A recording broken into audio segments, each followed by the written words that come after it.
somewhere around between quarter after and 25 after 11 that night. It was a cool, clear night, lots of stars, no moon. On the east side of Shag Harbour, Laurie Wickens and his friend and 3 female companions driving back from a function over in Cape Sable Island. As they're driving along on the highway heading southwest, they notice 4 to 5 sequentially flashing lights in a line traveling along parallel as they're moving along. So they start keeping an eye on this thing, and they saw the thing disappear from behind the tree line, pointing down at about a 45-degree angle, and it looks like it's heading down towards the water. One of the girls thought she heard a whoosh and a bang, and they get out of the car and they look out on the water, and they see this yellow light slightly above the water, just sort of drifting on the water. And of course, the UFO's interacting on the bottom, about 80 feet of water off Government Island there, and Government Point at Shelburne, with the 2 objects on the bottom. And there was nothing ever found at the bottom? There was some material taken to the Naval Armament Depot in Dartmouth, across the harbour from Halifax. Maurice Coffey mentioned this. He was from the Defense Research Board back in those days. That's the government. I'm sure you've heard of DARPA in the United States. It's the Canadian equivalent of that in Canada. It's a civilian research organization, but that works closely with the military, developing, whatever the military wants. Showtime. Welcome to the show. I'm Brent Holland from Night Fright. Tonight, a show you're going to have to stay dialed into. Shag Harbour, also known as Canada's Roswell. Now, I bet you didn't know Canada had its own Roswell. Well, it began like so many other nights in Nova Scotia. Crisp, frosty, October 1967. 5 lights were spotted moving fast across the sky over the small Nova Scotia inlet known as Shag Harbour. Unexpectedly, an unearthly orange glow began to emit from the center of the lights, and without warning, the object crashed into the middle of the bay, and it began to submerge. Unbeknownst to the unsuspecting community of Shag Harbour, all hell was about to break loose. Jets were scrambled, submarines, Coast Guard boats, Royal Canadian Navy, Royal Canadian Mounties, all converged into a tight net encircling the now submerged craft. Almost immediately, reports were heard of crashed alien crafts and an unknown luminescent foam bubbling on the surface. But hang on, folks. This is only the beginning. Tonight on Night Fright, Canadian UFO research investigator Don Ledger joins us live on the phone from Nova Scotia. Tonight on Night Fright, Ontario MUFON director is also here. Michel Deschamps is also here, live in studio. Tonight on Night Fright, a show of true UFO sightings and Canadian government cover-ups. Tonight on Night Fright, it's Canada's Roswell, Shag Harbour. Strap in and hang on. Here we go.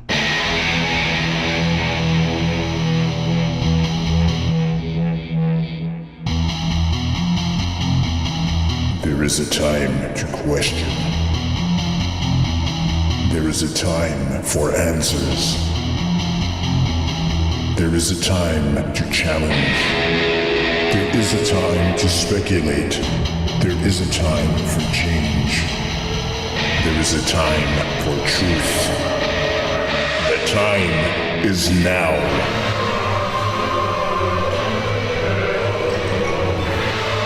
Welcome to Night Fright, your voice in the dark for paranormal and conspiracy radio.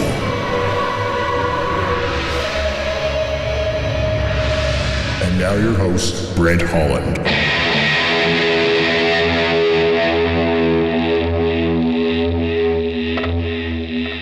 And a good evening, one and all. Welcome to Night Fright.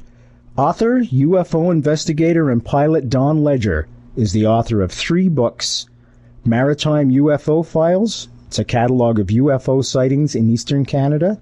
Swissair Down, a detailed look at the crash of Swissair Flight 111 off the coast of Nova Scotia, and more recently, Dark Object, co-authored with Chris Stiles, which chronicles the Shag Harbour incident, October 4, 1967. Don has been investigating the UFO phenomenon for 20 years and presently concentrates on UFO sightings by pilots.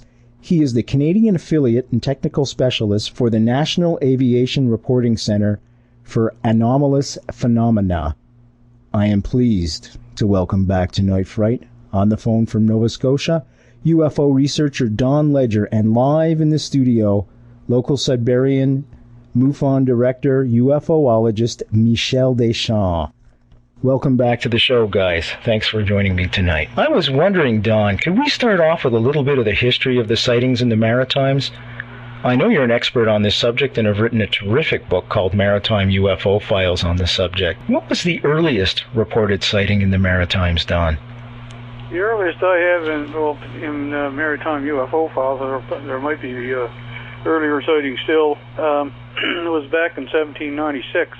It's in an area called, it'll have to come to me now, it's on the Bay of Fundy in New Minas, and a young girl about 13 years of age and two young men, which I assume was probably boys in their late teens or in that age group, who witnessed an object crossing, 15 objects crossing the sky. Wow. Now it's coached in the terminology of the time as being 15 ships in a line traversing the sky with a man in front with his hand forward. I'm not sure where that guy came from, but this was reported by a messenger to Judge Simeon Perkins in Liverpool, Nova Scotia, and as I mentioned, a judge, and he wrote this up in his diary, and it still exists to this day.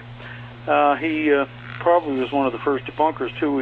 I think he assumed it was probably a bit of hysteria or something on the part of the girl and the two young fellows, but when you got multiple witnesses like that, it's usually a little more difficult than that to make that assumption.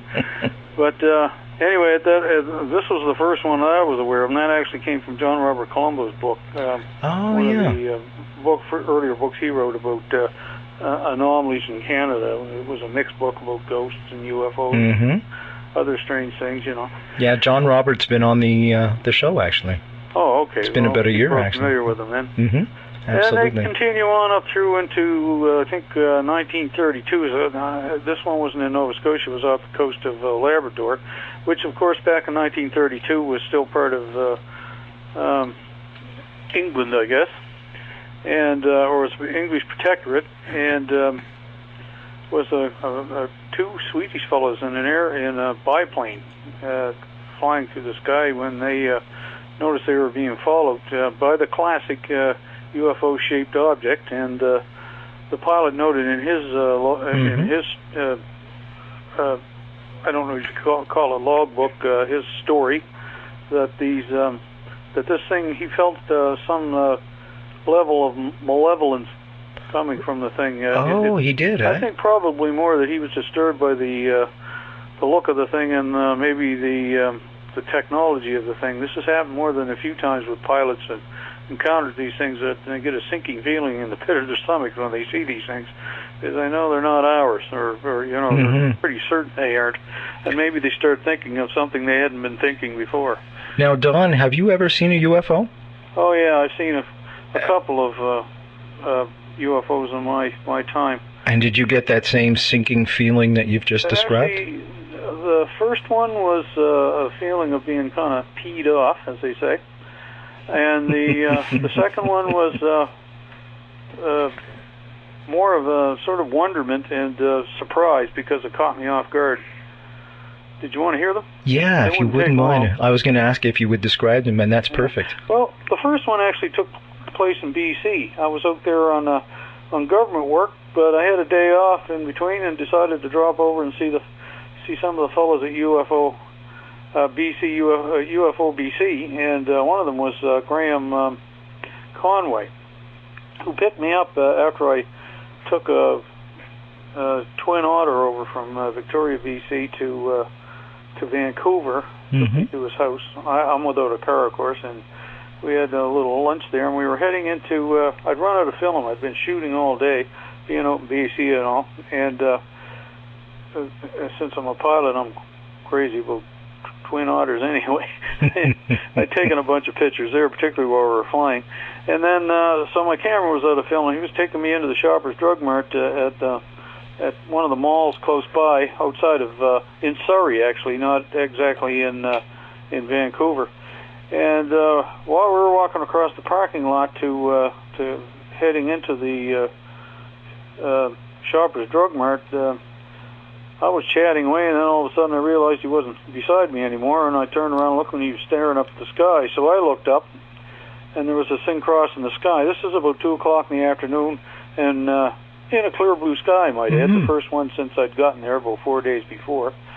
And it was just basically, if I had to give you proportions, it would be the proportion of a cigarette. White, cylindrically shaped, crossing the sky at about 2,500 feet, moving at maybe about 125 knots, somewhere in that range. And very anomalous. There was no wings, no cockpit, no jet pods, no vertical tail, horizontal stabilizers, or anything on this thing. What was your initial reaction, Don, when you first saw it? I don't know. I think possibly because my camera was sitting in the car about probably 30 feet away with a telephoto lens on it, no film in it. It's what really ticked me off. And it was almost as if this thing knew that I didn't have film left, because I think I would have gotten some great shots. But I mentioned that to Graham later, and he said, you know, this thing is almost insolent, and it was insolent in its attitude that it was crossing the sky quite slowly. It was evidently nothing that should be flying across Surrey skies. Surrey, the city of Surrey, BC. Had no reason to be flying because there was no visible means of support. People have said to me, well, maybe it was a cruise missile. You have to use your head a little on these things. You know, you don't have a cruise missile flying over Surrey, BC, not unless it's a terrorist act, you know. And or any kind of rocket, particularly a rocket. Rockets don't fly level. You know, they if they are, they've got some kind of a supporting lifting surface, that attaches them to keep them flying, and then you're into the cruise missile stage again. So there you go. But this thing didn't have, no smoke trail, a slight indistinct haze at the tail end of the thing as the corkscrew slightly along its longitudinal axis as it made its way across the sky. Now this thing, like I said, was only about a half mile away. If I was at an airport and I saw this and it was a 747, I'd be able to see windows, I'd see lettering and so on and so forth. Of course, yeah. Very used to that sort of thing, But this thing wasn't. And we watched that thing, I guess, probably about 3.5 to 4 minutes as it crossed the sky. And we couldn't make head nor tails of what it was. And, the initial thought was, well, maybe this is an airliner curving around us and its wings down, and we can't see, against the fuselage, and the other one's buried behind the fuselage. But this thing wasn't turning around. So it was crossing the sky in front of us and just continued on out of sight. I guess, Don, the initial reaction of anybody would be try to find a traditional explanation for it. I want to ask Michelle. Michelle, just out of speculation, any idea from what Don's just described, what you would describe it as? Pretty well the way he's described it. A UFO. Yeah, for sure. Hi, Don. It's Michelle Deschamps. Not too bad. Because I've seen a white object like that was cylindrical in shape at first, and then later on the object actually changed shape and was spherical in shape at the very end of the sighting. Yeah, after I've shut off my camcorder, because I did get some footage. Now, was that in Northern Ontario, Mike? Yes, in Hanmer, north of Sudbury. Yeah. Okay. Yeah. Okay, let's go back to Don and get his other story. So there you go. And they're not uncommon cylindrical objects. I had a 747, Air Canada 747 pilot based in Holland called me, this be about 6-7 years ago now, I guess, and asked me about a sighting he had over Seoul, when they were over just south of Seoul, Korea, him and his co-pilot and the flight engineer. And he said that, this happened to him back in about 1984, and he said all of these years, this thing has haunted me. He says, it pops into my head maybe once a day or once every couple of days, because we couldn't figure out what it was. And he asked me if I knew what it was, and I said, well, no, if I knew that answer, I could probably be a billionaire by now. But but I told him about my sightings some years before, I guess probably about 3 years before he contacted me. It was in 1998 for me, so it was probably about 5 years. November 17th, 1998, when I spotted that thing. And so I said there are numerous sightings of cylindrical type objects. This one was at about his 10 o'clock position. If you're looking at the clock, the airplane with the nose being at 12 o'clock and you go around. This would be about off to his 10 o'clock position, and maybe about a half mile away, and just tracking right along with them, just ahead of them, and quite large. This wasn't tiny. And of course that spooks pilots anyway, because when you get something in the sky that's close to your airplane, and it's not supposed to be in your airspace, and you don't know what its intentions are, you don't know what it's going to do. Oh, yeah. And that particular one, say it all of a sudden it decided to make a right-hand turn and pull around in front of him. Well, collision time and something like that, when the airliner's already doing about 7 miles a minute, it doesn't take very long to close on 1,000 feet. You're into the thing. Especially if it dwarfs your plane, too, by several sizes, by several times. Well, exactly, Michelle. These things are, can be, too. The pilots have reported those. Yeah. And they have they've got an axe to grind. It's one thing for us to stand on the ground and watch these things as a curiosity. For them, it's a hazard, Yeah, absolutely. That's my affiliation with NARCAP, the United States National Aviation Reporting Center for Anomalous Phenomena, or aerial phenomena, if you wish. And that's what they do. And they have, a database of probably about 3,500 to 4,000 sightings. Whoa. And these are made by pilots who have voluntarily made out report forms for them. Yeah, Richard Haynes has also collected, was it 3,000 Well, that's reports? Richard Haynes. That's his outfit. Yeah, exactly. That's right. Him and Ted Rowe. Yeah. Yeah, he had about 3,500 himself, but since then I'm sure they've gathered up another. I know he got a few from me and from around. This was, he started that thing about the year 2000. And I'm assuming he gathered up a few more since the 3,500. Wow. There's a, and I don't want to hog your ear. No, please. Here, but here's another one that most people don't know about. Okay. NASA has a voluntary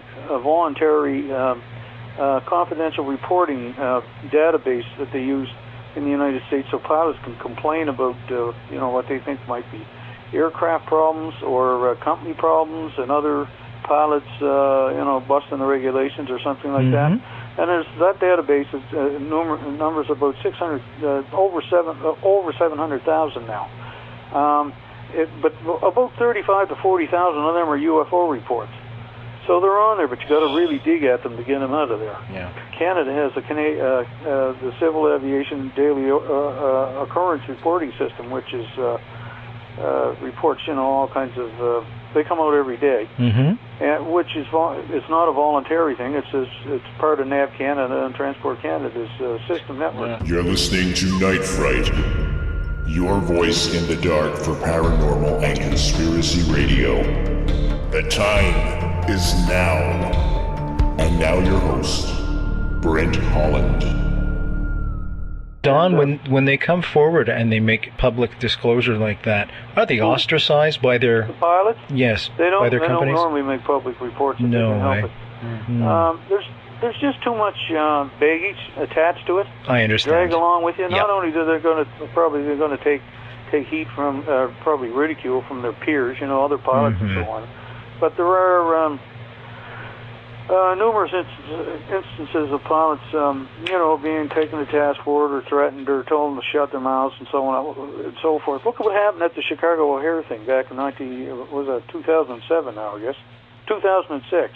In November of 2006, United Airlines told all their employees they weren't allowed to talk about this thing. They told their employees they couldn't talk about it. Now, that's nonsense.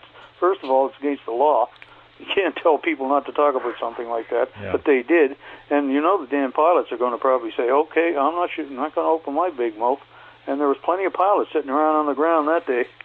Yeah. But we'll never ever find out what happened unless maybe they retire or somebody sneaks off a confidential report somewhere. But I mean, that sort of thing happens, and it goes right back, all the way back to the Second World War, with the Foofighters thing and so on and so forth. There's a lot of folks listening right now that don't know about the Foofighters. Could you keep a brief overview? The musical group, maybe. Well, this is it. Yeah. But that's where the name. That's where it comes from. Yeah. Right. Well, actually, the Foofighters, one term, and it's an American one at that, from Americans, Canadians, British pilots, German pilots, Japanese pilots that had, these anomalous sightings were going on back during the Second World War, and they would report these things, but they were getting, initially being thought of as being maybe some kind of a weapon secret weapon of the enemy. Well, sure, yeah, that would be my... They'd have different explanations for, or tried to have different explanations for different size craft, or color of the craft, and so on and so forth. Yeah. There was a cartoon called Smokey Stover, where and one of his favorite back in the during the war, and I can remember reading it when I was a kid, back in the early 50s, and it had to do with some firefighters, and they were sort of a comical bunch. And one of his favorite expressions in the cartoon was "Where there's smoke, there's foo," and Michelle will probably back me up on this. The French word for fire is foo, right? Yeah. So anyway, so somehow that got attached, maybe by the pilots or whatever, to these things. Where there's smoke, there's foo, and that's what these were, the Foofighters. And of course, it got changed over from FEU to or FUE, is it? FEU, I guess it is, to FOO. Yeah. But anyway, there was numerous reports during the war of documentation, and some of the usual suspects, such as Harold Robertson, who was on the Robertson panel in 1952-53 area when they first started making a serious attempt to issue disinformation on this stuff. He was back in as early as 1942 and 43, running around gathering these reports for the United States Army Air Force in the day. They weren't the USAF at that time. But so the British were concerned about this as well. I know we probably are. I've made representations through Air Force magazine in Canada to try and get some of the pilots that are still around from the Second World War, who might have, as Canadian pilots, observed these things as well. Now, well, just let me put the call out there to them right now. Folks, if you're listening and you're one of those pilots that has seen an anomaly during the Second World War, or let's even fast forward to Korea, do email me, nightfrightshow@gmail.com, or just go to the Night Fright website. It's a focal point for things like that. You'll find the email there, www.nightfrightshow.com. Sorry, Don, to interrupt you. That's okay. But anyway, and I've asked, because I know they're there. Thing is, a lot of our pilots were in the RAF rather than the RCAF. They were Canadian pilots, but they were under British command, so...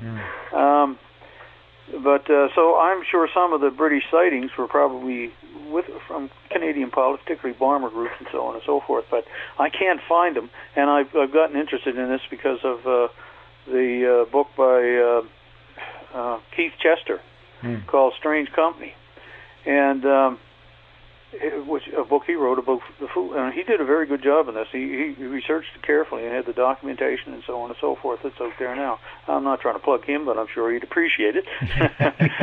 That's fine, Don. That's fine. That's fine. Don't worry about it. That's fine. But anyway, no, it's a good book, and I urge anybody to read it because it's got a lot of detail in there about the Foofighters and how these things started out and disinformation and so on and so forth. I haven't finished it myself, so I'm still working on it.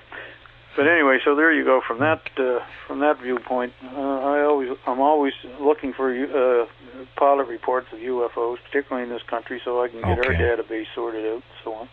Don, you had mentioned NASA before. Yeah. I've been reading your book, which is a terrific book, by the way. Congratulations, Maritime UFO Sightings. Yeah. And in the book, you mentioned several famous people. One of them, a NASA astronaut, Gordo Cooper, that have seen UFOs. I was wondering if you could name a few more, like the fellow that discovered the planet Pluto. I guess what I want to get across to the folks that are listening is these aren't crackbox folks. These are real human beings. A NASA astronaut goes through phenomenal testing. Yeah. And astronomers too. Exactly. One of the major arguments is that no astronomers has ever seen UFOs, and that's totally wrong. Absolutely. Yeah, that's nonsense. Yeah. There are lots of astronomers that have seen UFOs, many amateur astronomers as well. Yeah. But you will see people out there who say, well, if there was anything to this, amateur astronomers and real astronomers see these things all the time. Not unless they happen to be out in their backyard or something like that to see them, because they're not likely to be seeing them on a radio telescope or looking at them through, boxed in some office data somewhere. Coming back from the Hubble. Yeah. Because Hubble's not looking down here. It's looking hundreds and thousands of light years out into space. Yeah. And you're not going to see a UFO there. It could be, but you wouldn't know it anyway. So, But no, Clyde Tombaugh, he was the fellow who discovered Pluto, which has been downgraded now to an asteroid, I guess. But it took him 11 years of using the blinking process of looking at different places in the sky, the same place in the sky, taken at two different times. During that 11 year, during a certain period, and they use a blinking process, and this thing goes back and forth, showing first one plate then the other, and you're looking at it with your eyes. And if there's anything on that particular plate that's moved, the little dot of light that you see, because when they show up, they use the negative. It's the stars look black and space looks white, so you'll see the thing moving back and forth. And it took them 11 years to track the orbit of Pluto because it's so far out there, and so he discovered this thing. This guy had great observation skills, Wow. And then he's sitting out in his back porch in 1948 in Texas, I think it was, and looking up the sky, and this thing rolled over top of him, sort of a pastel green color, and, moved across the sky quite sedately, and he said right then and there he had a paradigm shift. That he looked at this thing and he knew right then and there that it wasn't one of ours. There's no way that thing could be ours. And this is a fellow, knows what's supposedly going on in space. Oh, absolutely. And as for Gordon Cooper, he saw him and others tried to chase a UFO over Germany. I think it was in 1953 in F-86 Sabre jets when they were based over there before he became an astronaut. But in the meantime, I think he had another sighting as well. His I'm trying to think of the name of his book. I have it at home, actually. I read it. Yeah, I've just recently packed away a bunch of my books because I might be moving. And I'm just trying to remember now what the name of that was. And do you think I could either, eh? I can't either at the top of my head. No. But I know I did get it at Chapters, folks, and you can get Don's books at Chapters also. Yeah. Right across the country. But there you have, fairly famous astronaut. Well, he was number 7 in the Mercury, and orbited more than any of the others. And I understand some presidents of the United States have witnessed them also. Sure, you got Reagan. He actually had his private. He was in a charter jet, or at the time, I think he was governor of California at the time before he finally became president. But or was running for president, and they spotted one in the air somewhere over California, and he had the pilot go after it, but the first thing overran them. Wow. As they usually do. Grant, help me out here, Michelle. Cameron, yeah, has a presidential UFO website. He's got all kinds of details on, the United States presidents seeing these things. Isn't it curious, though? It has to be a United States president. Prime Minister Canada, who cares, If I'm not mistaken, though, I was reading something about our Prime Minister during the war, which was our Prime Minister during the Second World War. Oh, Mackenzie King. Mackenzie King, thank you. Yeah. That's where I get the M from. Yeah. He was, as far as I know, I read a little bit about him, and he claims to have seen a UFO also. Yeah. Churchill was interested in them as well. I don't know if he had a sighting, but he'd been reading reports on them. And, of course, Lord, for heaven's sake. Lord Hill Norton? Yeah, and there's Lord Mountbatten, too. Okay. Really, Mountbatten, too? Yeah, he was very interested in it. And I think they carried through to Prince Philip. Prince Philip had an abiding interest in the phenomenon. But Lord Mountbatten, I think, had some personal, I don't know if he actually saw one, but he had some personal interaction, with the MI5, MI6, or one of the spook agencies in England during that time. Well, him being one of the leaders of the British Army, back in those days too. Or I'm not exactly sure what his rank was. But there's enough highly connected people, but still, that doesn't seem to amount to anything. It's the disinformation that surrounds this business. I've been online on a UFO site battling for the the Ken Arnold sighting back in 1947. What somebody was trying to tell me was probably just meteors or something. But I mean, meteors traveling horizontally at 6,000 feet at 1,200 miles an hour is absurd. A meteor with a conscience. Yeah, but this is not somebody that's this is a bright person. He ought to know better. But he's trying to associate it with something else. I don't know.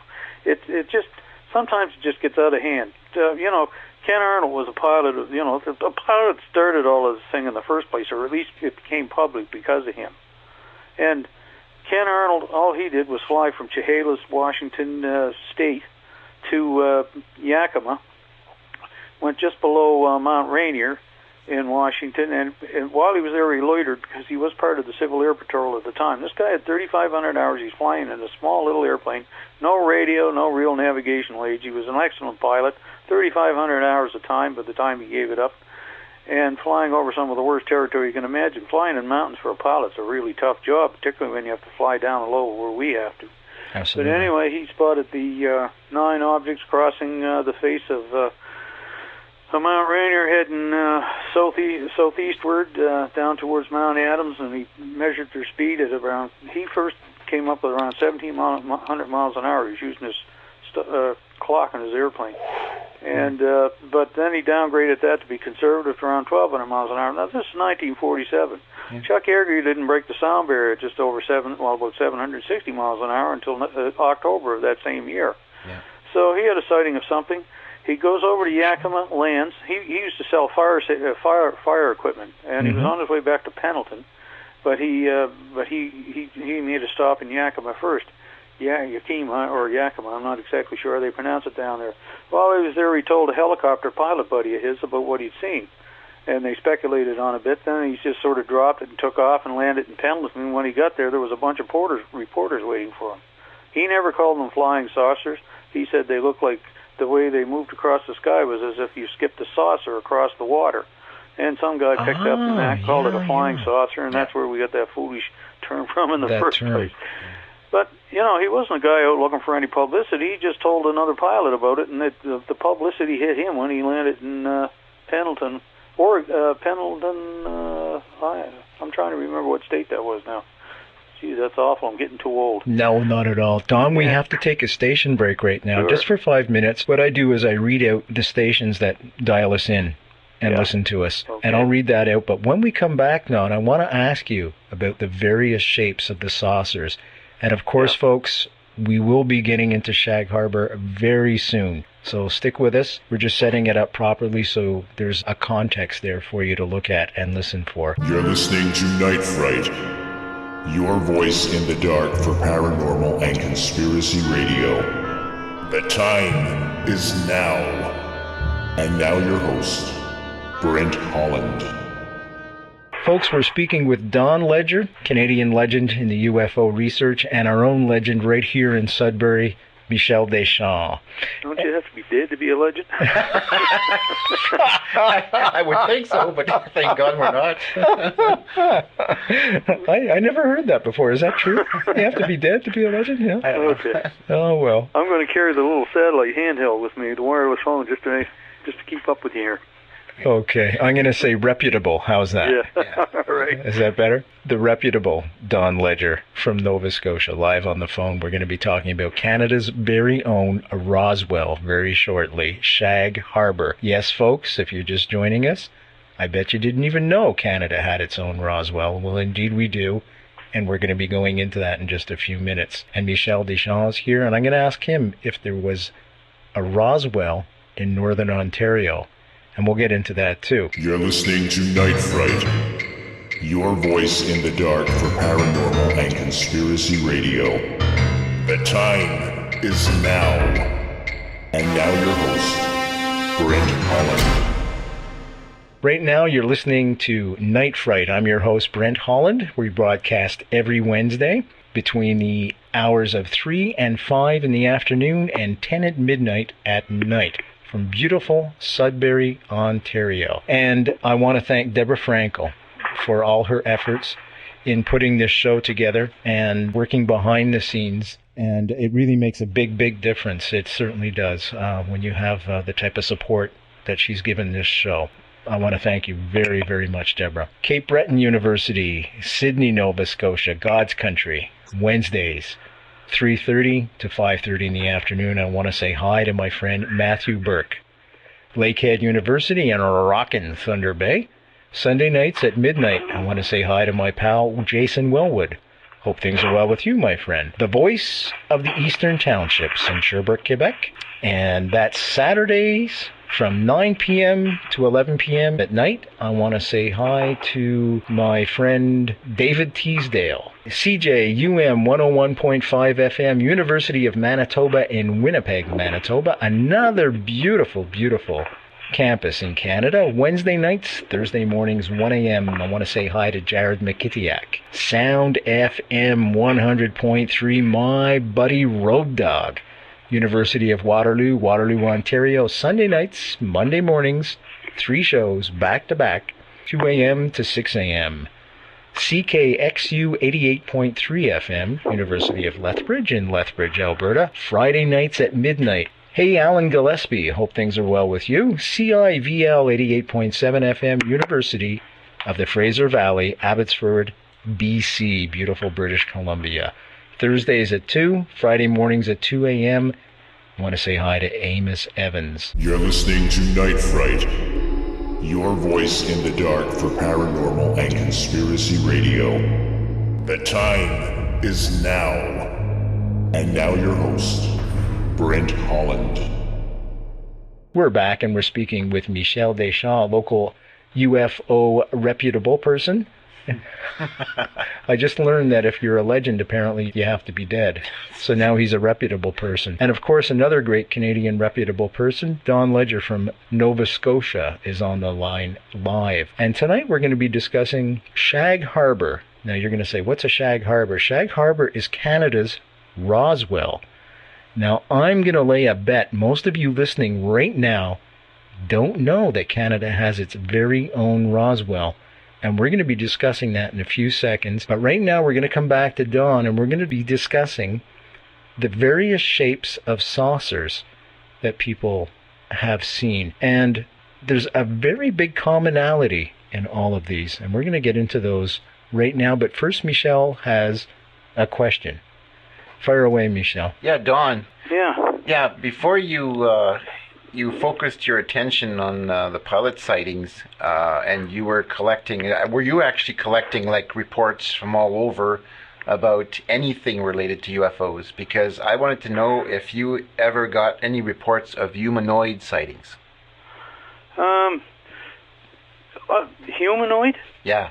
Or UFO occupants. Pardon me? UFO occupants. Yeah. Actually, I did, but I wouldn't. I don't know if you could call them humanoid. I suppose you. Well, yeah, I guess they are when you think about it. When I was writing, actually, there's one, a couple in the book, Maritime UFO Files at the end, which I called interventions, where people had, claimed that there was some other presence around. While they had their experience. And even the Shag Harbour incident has a few attached to it, both on land and then in the ocean itself. So I've had people phone me and report to me about instances, about the abduction phenomenon. I think every researcher that's been at this for a while gets more than a few of those things to deal with, and earlier on when these first started popping up, or I started hearing about them, of course, I've been hearing about them ever since, the Villa Boas incident, I guess that was back in the 50s, I think, when the Villa, I'm not exactly sure I pronounced 57. That right. Down in Argentina, I think it was? Brazil. Yeah. Brazil, okay. Yeah. Well, it had to be one of those two places anyway. And but anyway, the Barney and oh my God, Barney and Betty sighting. God, I knew Betty. I've met her a few times. Betty Hill sighting in New Hampshire, and there's a little thing going on on Labor Day weekend down there for that.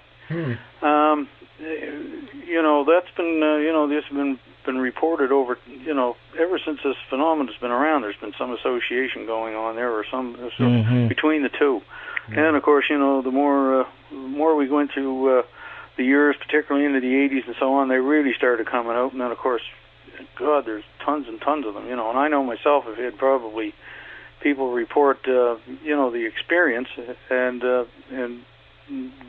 their experience, either in whatever state they were in or in an actual state, their experience with these things while they were abducted, so. Yeah, that's the only problem I have with a lot of people focus, or they sort of bag together the abduction phenomena, and I was talking about the close encounters of the third kind, where you see the occupants near a landed ship, but don't necessarily have a direct interaction with them. Well, I see what you mean, yeah, and Ted Phillips says that in the landing cases, 23% of the landing cases actually include the observation of small occupants, and with some footprints that have been found. Really? Even in Manitoba, there was one case I have a picture of. Was taken in Manitoba of a footprint, and it's so small the guy is actually holding up an ink pen next to the footprint, and it's small in comparison. Can you send it to me and I'll put it on the website? Sure.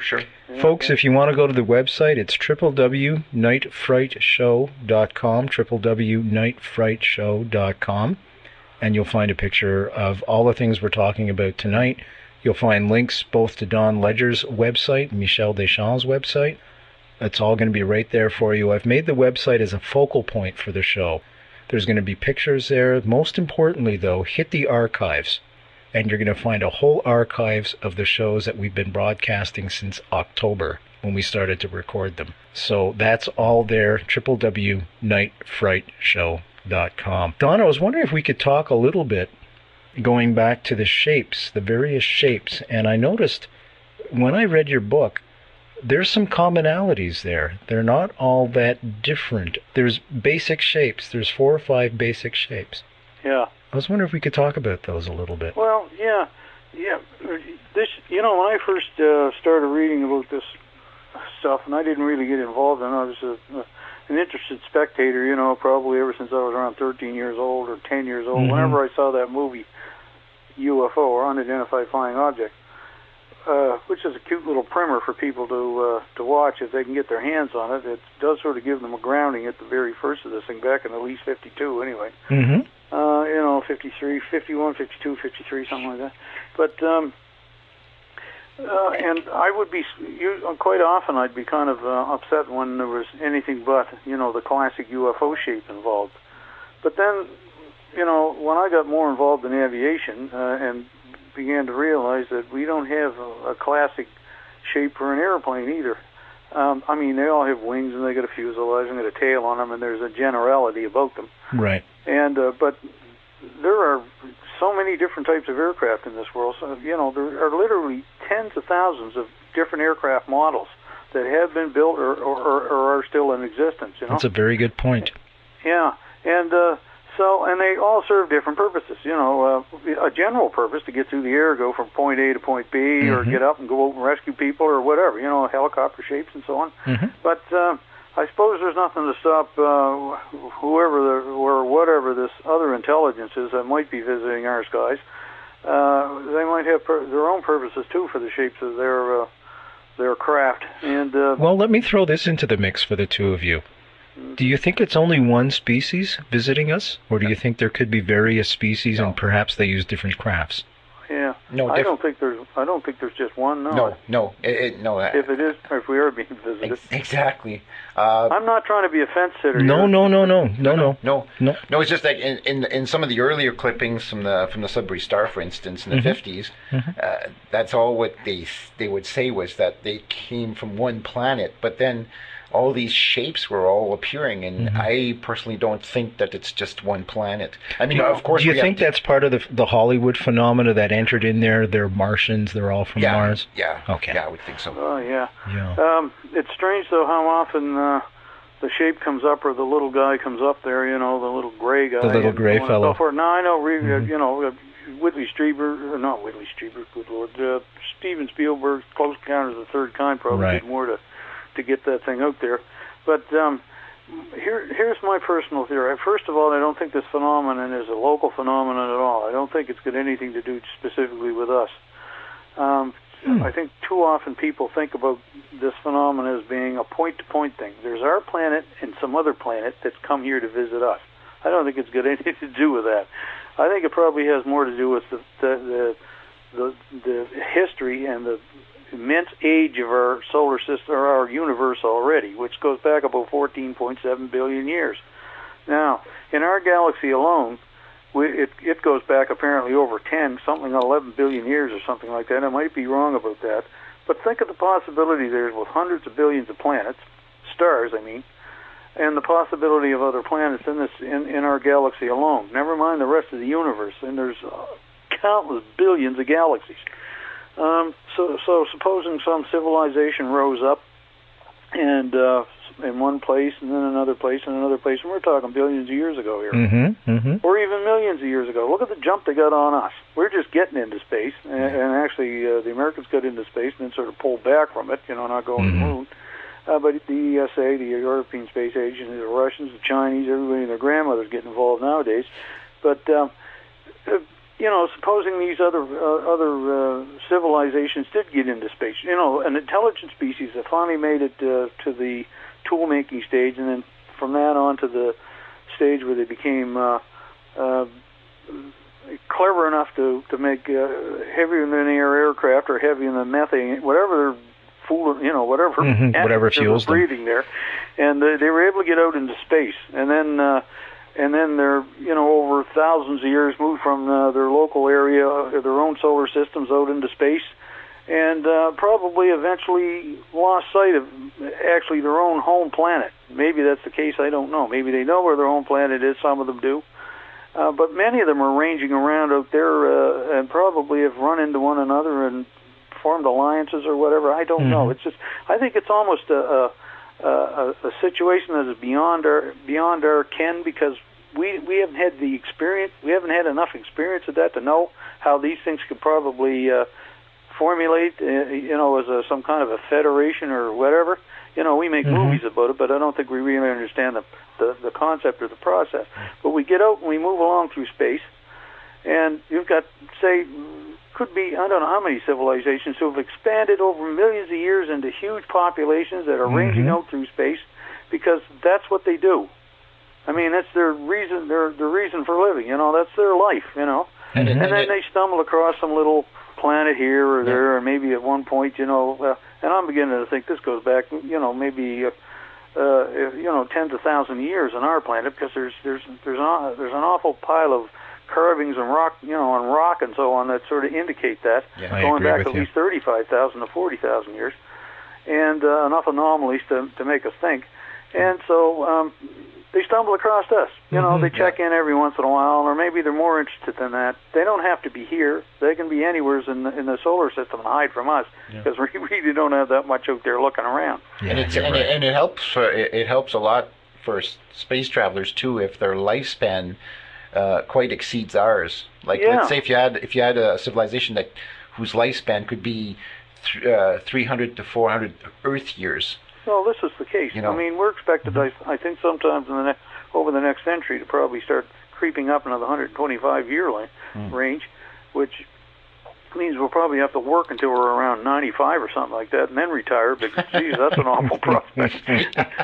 But supposing they are older than us, or maybe here's the other thing too. If you get anybody that happens to be motor, and they're not going to travel through space in little tiny flying saucers or any that sort of foolishness. No. They probably have monster.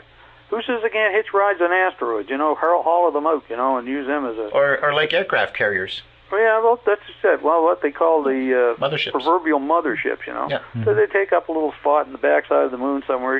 Some of them. And, they send out recons every once in a while using these smaller rigs that come roaring in through our atmosphere. You're listening to Night Fright, your voice in the dark for paranormal and conspiracy radio. The time is now.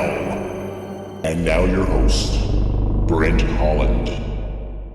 Well, let me throw this out to the two of you. We were discussing the fact that they could live far beyond our means. Do you think it's possible time doesn't even affect them?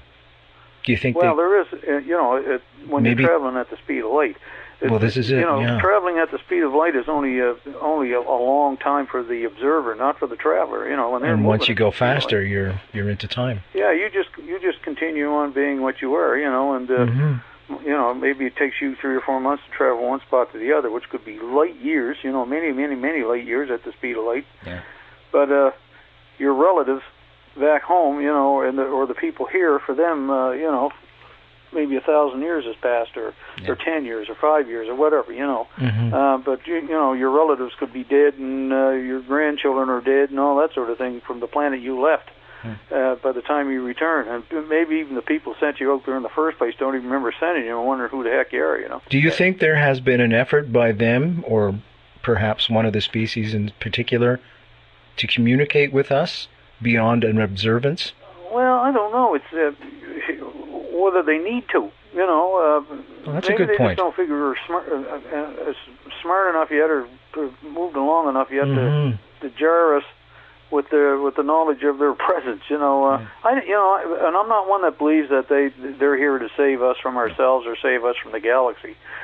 Personally, I think any species that's arisen on some planet somewhere it had to come up pretty much the same way as we did, and that means that one species had to need another species, in order to survive. And on the very molecular level, that's what happened, and survival of the fittest, if you're going to go with Darwin.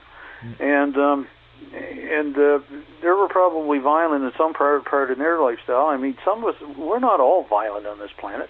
No, we're not. Hazard to guess that probably 90% of the planet is not violent. There's 10% on the planet that causes all the heartache and screwing with people's lives and so on, if you ask me, and it gets everybody all up and it gets everybody in an uproar. But most of us just want to live a peaceful life. Every once in a while we go over the edge or something like that. And get these crimes of passion and so on. But basically, for the most part, we just want to get on with our lives and raise our kids and do, try to get through it the best way we can and have some pleasant moments on the way. Yeah. But I suspect it's like that out there too. I mean.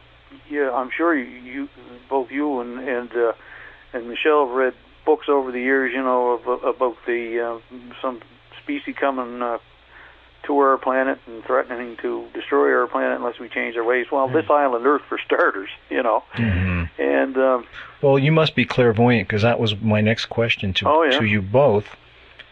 Should we be afraid? Well, why don't you let Michael answer some of these topics? I don't think so. Reptilians? Well, from what I heard about the Brazilian cases about the reptilians with, claw marks on people's backs when they're abducted or whatever. I mean, who's to say?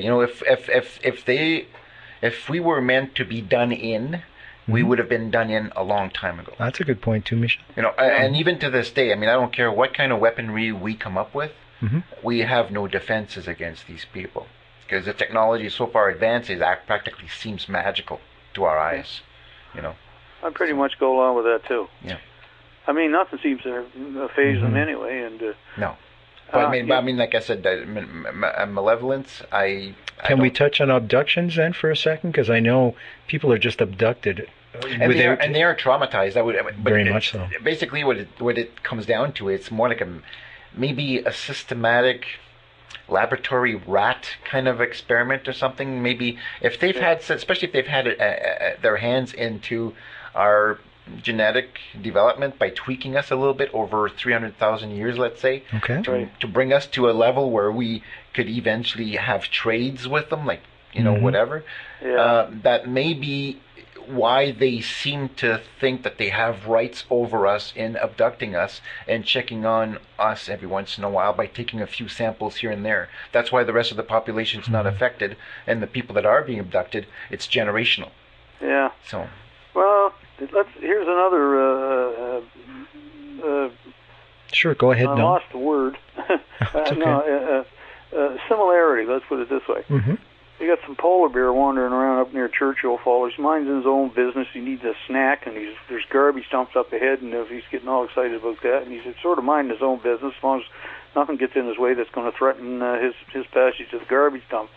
And all of a sudden, the next thing you know, he feels a pinprick in his back or something like that, and then the next thing, he's missing 2 hours of time, you know. And what happened there, you know, and he's in a different location when he wakes up. He was outside Churchill. Now he's about 50 miles away out in the tundra somewhere, you know, near you know, some this a totally different place. It's not that far from the reality of what people report from the abduction phenomena, you know, really.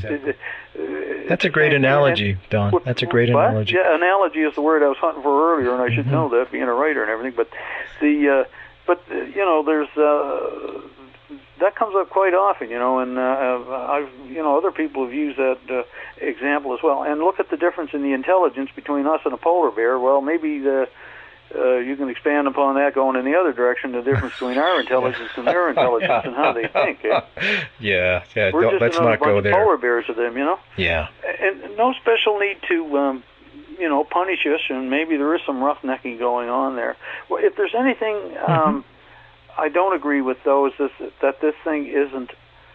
That this is a pleasant experience for these people who are claiming abduction. I've never had one of the people that I've had who claim abduction say that these are the space people, our space brothers, and they're all benevolent and all this, and they're just here to help us. None of them have ever said that. Most of them have been very, you know, profane about their association with these things and what they don't want happening to them anymore. And I find that in a lot of the literature too, and the serious stuff. There's a lot of fringe stuff out there, I'm sure. People have to be careful of that, be more selective about what they pick up or they're going to read about.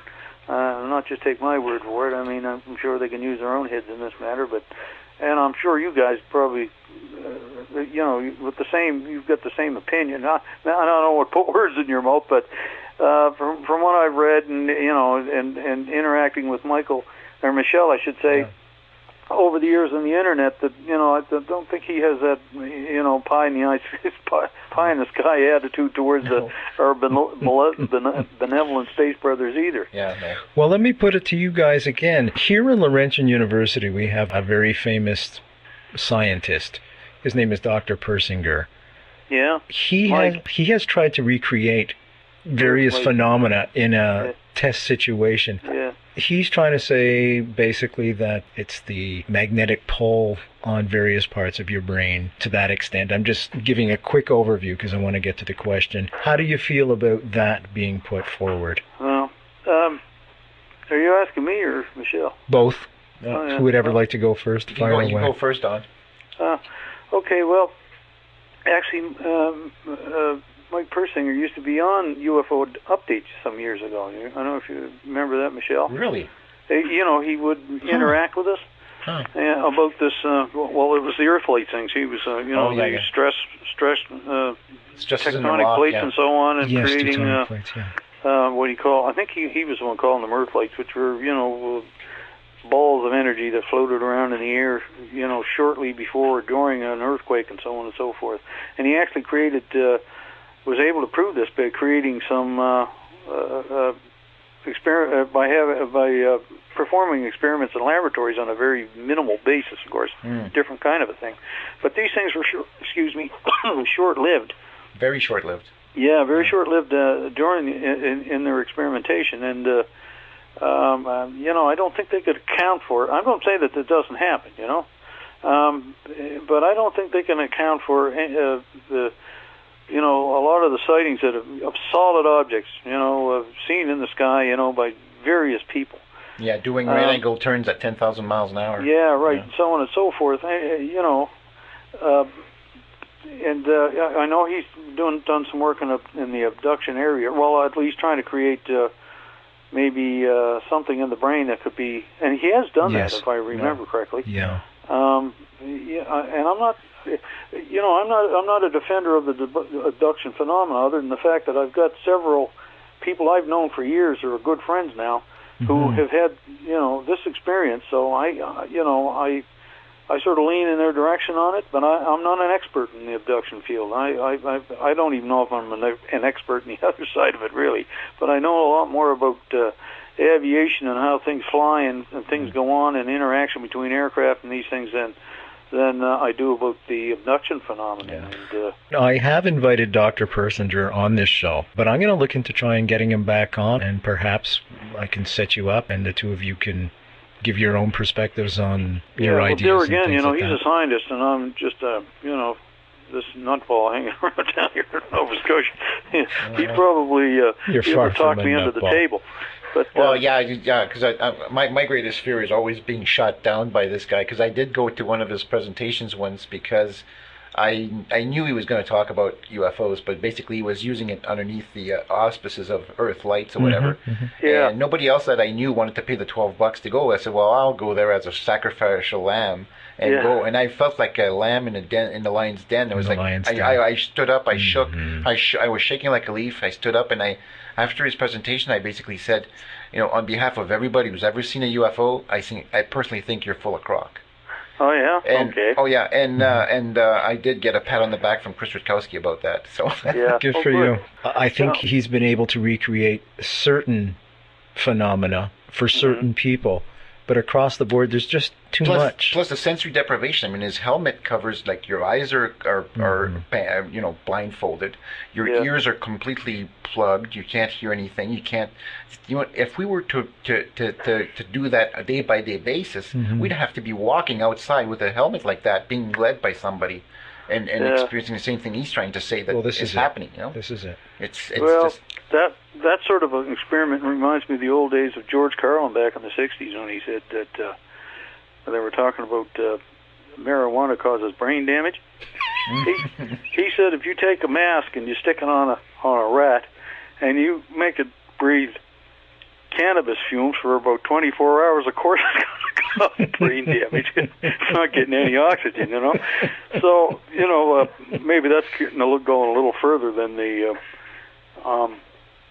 than what Mike Persinger is doing with his experiments. But you have to wonder. These are people, as far as the abduction phenomenon goes, are minding their own business, driving in their car. There's probably a misperception out there by a lot of people who know or who travel, look at the fringes of the abduction phenomena or the UFO phenomena, that think that this is something that happens to people when they go to sleep at night. So it's sleep paralysis or something like that. Yeah.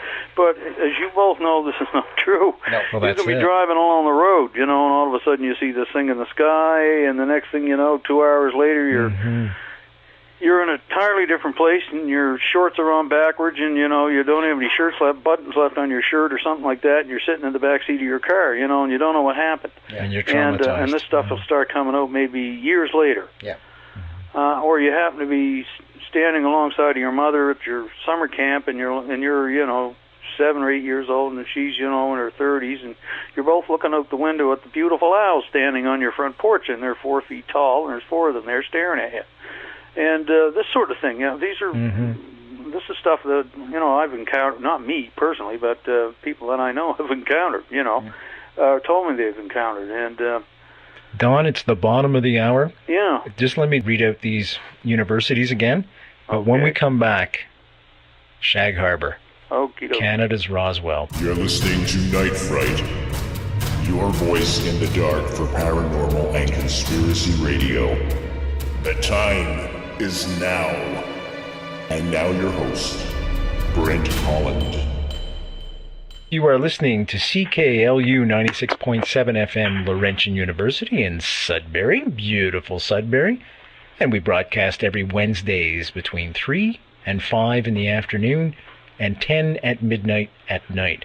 Caper Radio, Cape Breton University, Sydney, Nova Scotia, Wednesdays from 3:30 to 5:30 in the afternoon. CILU 102.7 FM, Lakehead University in Thunder Bay, Sunday night at midnight. CJMQ 88.9, the voice of the Eastern Township, Sherbrooke, Quebec, Saturdays from 9 to 11 in the evening. CJUM 101.5 FM, University of Manitoba, in Winnipeg, Manitoba, of course. Wednesday nights, Thursday mornings at 1 a.m. to 3 a.m. Sound FM 100.3 FM, University of Waterloo, Waterloo, Ontario. Sunday nights, Monday mornings, 3 shows back-to-back, 2 a.m. to 6 a.m. CKXU 88.3 FM, University of Lethbridge, Lethbridge, Alberta, Friday night at midnight. CIVL 88.7 FM, University of the Fraser Valley, Abbotsford, BC, Thursdays at 2 in the afternoon, and Friday mornings at 2 a.m. You're listening to Night Fright, your voice in the dark for paranormal and conspiracy radio. The time is now. And now your host, Brent Holland. Folks, if you want a focal point for the show to go to, you can download for free all the archives of all the shows that we've done since October when we first started to record them. Also there you're going to find a plethora of information on all our guests, links to their sites, links to their books, all kinds of things like that. There is pictures there. There are stories that people have sent in for me to post on the website. For example, right now there's one up there about a haunted house in Montreal that you're going to really appreciate. As I said, there's photos up there. There's a whole photo spread of photos for the UFO phenomena that's taken place in and around Sudbury. Send me your photos. Send me your stories if you've had any experiences that are paranormal conspiracy oriented. That's fine. There's a email right there on the website. You're listening to Night Fright, your voice in the dark for paranormal and conspiracy radio. The time is now. And now your host, Brent Holland. Folks, we are speaking with Michel Deschamps, UFOologist, MUFON Provincial Director. We're also speaking with the reputable Don Ledger, all the way from Nova Scotia. He's live on the phone right now. And true to form, let's go right into Shag Harbour, Canada's Roswell. Don, I was wondering if you could walk us through it. Yeah, sure. Of course, ours would be wet, Roswell. Ours takes place on the water, but... And theirs was in a desert, yeah. Yeah, October the 1947. October the 4th, 1967, in Shag Harbour, Nova Scotia. Shag Harbour's on the south shore of Nova Scotia, just as Nova Scotia's shore starts to turn around and go over towards Yarmouth at the very bottom corner of it. And it's in the neighborhood of Cape Sable Island and a few other small communities in that area. It's a small fishing village, still is. Hasn't changed much since back in 1967 either. So, on that night, about somewhere around between 15:15 and 11 that evening, that night, it was a cool, clear night, lots of stars, no moon, pretty calm. Even the ocean surface on the western side of Shag Harbour itself, the western approach in, which is called the Sound, which is where actually everything actually happened. Well, at least part of it happened anyway. On the east side of Shag Harbour, Laurie Wickens and his friend and three female companions were driving back from a function over in Cape Sable Island. Now, Cape Sable Island actually has a causeway going out to it, so it's joined to the mainland, so okay. The reason for the car. And as they're driving along on the highway heading southwest, they notice just before they enter Shag Harbour from the eastern side, they notice 4 to 5 sequentially flashing lights in a line traveling along parallel to the old highway, number 3, as they're moving along. And so they start keeping an eye on this thing. And as they watch it, it gets a little further ahead of them, curves around in front of the car at quite a distance, not very close. As we're talking about maybe 1,000 feet, 2,000 feet, okay, up in the sky, and it starts to curl over towards the harbor, turn towards the water. So they get into Shag Harbour. The water's on their left side, and they go through the community. They're keeping an eye on this thing, and Laurie's pressing the car along a little bit to keep up with this thing because he doesn't want to lose sight of it. And they're, because they're really concerned. What the heck is this thing anyway? And actually, I think they had it in their head that it might be an airliner. And when they got around to the south side, the west side of Shag Harbour, got out the other side of it, and closer to the, they're moving away from the ocean because there's a point going out there, which is called, good Lord, I've forgotten the name of the point, Maggie Garen's Point. And then the water comes in again up to the highway, right on the very edge of the highway at an area called what they call Irish moss plant. But before they got to that area, they saw the thing disappear from behind the tree line, pointing down at this point now at about a 45-degree angle, and it looks like it's heading down towards the water. So he speeds up, gets around that corner just after they lost it past the tree line. One of the girls thought she heard a whoosh and a bang type of noise. They pull off the side of the road at the Irish moss plant, which is still there, but it's not an Irish moss plant anymore, a gravelly parking lot. And they get out of the car and they look out on the water and they see this yellow light slightly above the water, just sort of drifting on the water, a pale yellow light. How far out would it be? At this point, it's only about 800 feet offshore. Oh, that's all. Yeah, and so they watch this thing and they're getting concerned about it, and so they decide they better report it. Get back in the car. Laurie Wickens is only 18 years old at this time, as the age of his friend and some of the girls there. So they go tearing off down the down the road a little further, about a quarter of a mile into Lower Woods Harbor. These little ports aren't very far apart from one another, where there's a gas station with a payphone out front. So he calls the RCMP station back in Barrington Passage, which is again on the east side of Shag Harbour. I see. And gets a hold of Corporal Werbicki, Victor Werbicki. He takes a report from him. Laurie tells him he thought that an airliner might have just crashed into the harbor, into the Sound, just west of Shag Harbour. And I stress that this is like, we're only talking about 1,000 feet between the harbor and the waters of Shag Harbour. It's not much of a distance. Okay. So Laurie, the first thing that Werbicki asked him if he's been drinking. And, of course, Laurie said, no, I haven't been drinking. He's a young fisherman, so maybe that was the reason for the question at the time. I don't know. These fellows started up and they were like 16 years old. Most of them back in those days, probably didn't finish high school or something, and became businessmen, some very wealthy ones at that. So anyway, Laurie said, no, I haven't been drinking. And in the meantime, Werbicki's phone starts to ring, and so he gets the phone number from Laurie Wickens and tells him to stay put at the phone because he might call him back. And he hangs up, and then he picks up the other line, and it's a woman over Omega Garrett's Point, which is they've just gone by themselves, which is the one that sticks out between Shag Harbour and the Sound. And she says she thought an airplane had just crashed into the Sound. Oh yeah, so he that makes perfect sense. That was perfect. That makes perfect sense. That's what I would suspect also. Then a fellow over in Bear Point, which is on the east side of Shag Harbour, sticking out, calls in and says that he thought he just saw an airplane crash into Shag Harbour. From his position, it could have been in the waters of Shag Harbour.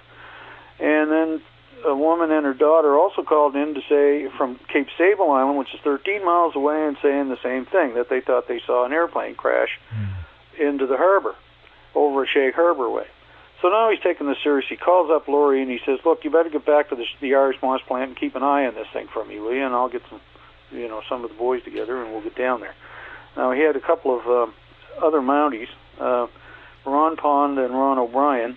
Ron O'Brien was the senior constable on duty, where Victor Werbicki is a corporal, so he ranks them, and that's pretty high rank in the Mounties.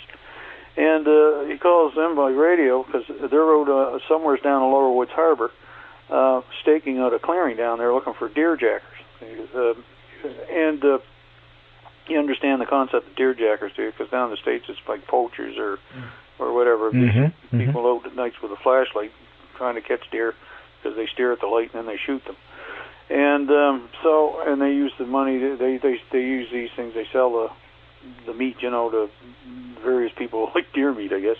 But anyway, in this particular instance, he gets them back, and they come roaring back. Probably go right by Laurie Wickens and his company down in the Irish moss plant to meet up with him back at the detachment. And when he gets out, he tells them what's going on. He thinks an airplane might have crashed down that way. I don't know why he just didn't get them to meet him at the Irish moss plant, but there you go. So they all go roaring back down to the Irish moss plant and to see what's going on there. In the meantime, you've got Dave Kendrick and Norman Smith. They're both around 17, 18 years old, driving back, same place, from Cape Sable Island and coming into from the east side of Shag Harbour, and they see the thing in the sky. I'm trying to cut this down a bit because, we wrote a whole book about this, and I can take 2 hours trying to tell this story, and there's so much detail to it. I know. Yeah, in the meantime, again, they see the same phenomenon in the sky, crossing across the sky, going alongside of the road. Dave Kendrick is driving the car, so he doesn't get as much of a good look at it as Norm Smith, who's in the passenger seat. It's a weedy old road down there anyway, even now. So you've got to keep your eyes on the road when you're driving. It's going up little hills and around little turns and so on. Sounds like Sudbury to a certain degree. The Trans-Canada. No, I wasn't making light. Trans-Canada goes through here, and you have to be careful too. Yeah. But so anyway, they keep it in sight, and then they lose sight of it. And Dave Kendrick drops off Norm Smith at his father's place, and he continues on home, tells his mother about it, and he goes to bed. But in the meantime, Norm Smith, when he's walking into the house after Dave Kendrick left him, he sees the thing again in the sky. He goes in and gets his father up, and he comes out and has a look at it, and this thing looks like it's heading down into Shag Harbour. Now, there's a bit of an anomaly here that bothered me for some time until I was, later years, I was able to find out that there's possibly more than one object involved here.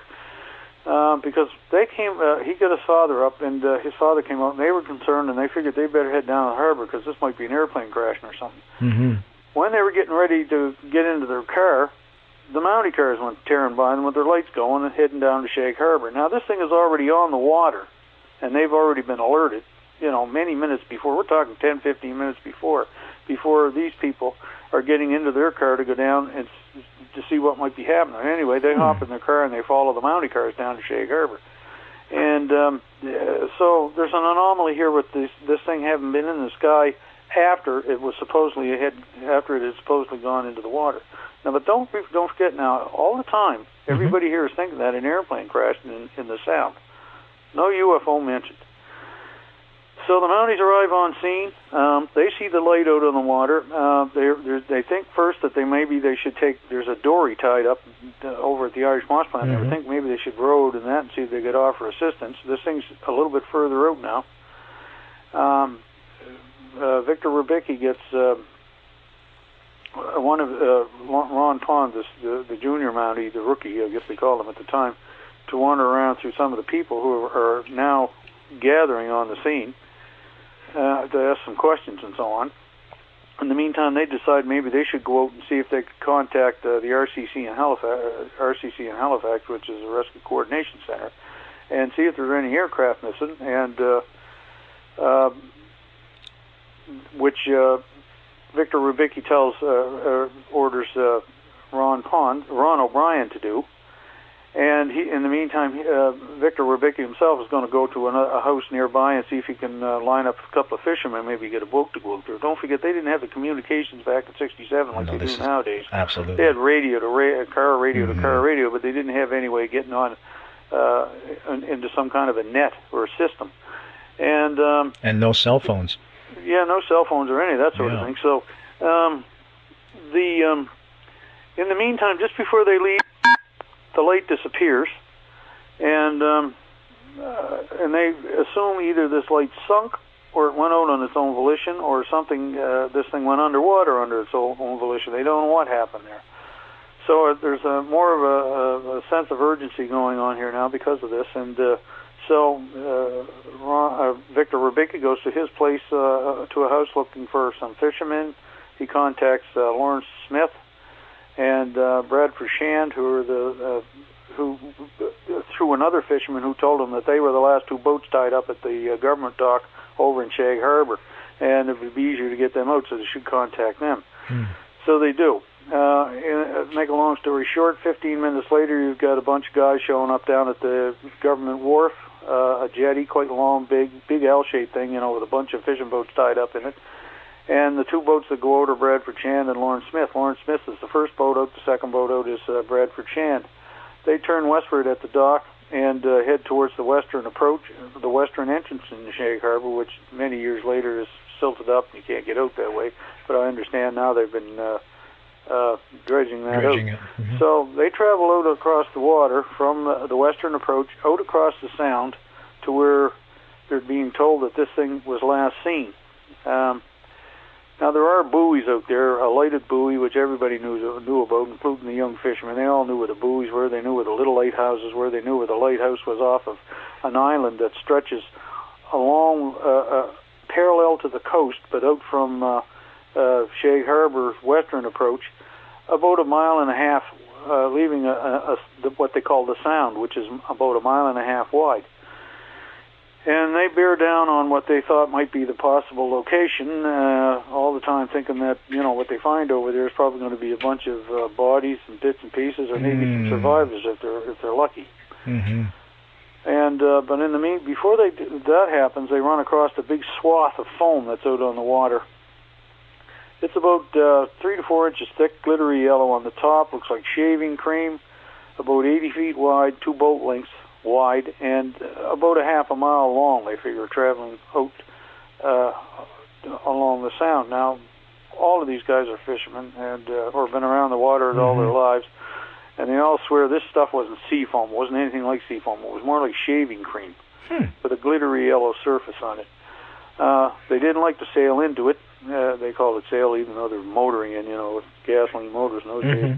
And were suspicious of it. There was some roiling going in the water.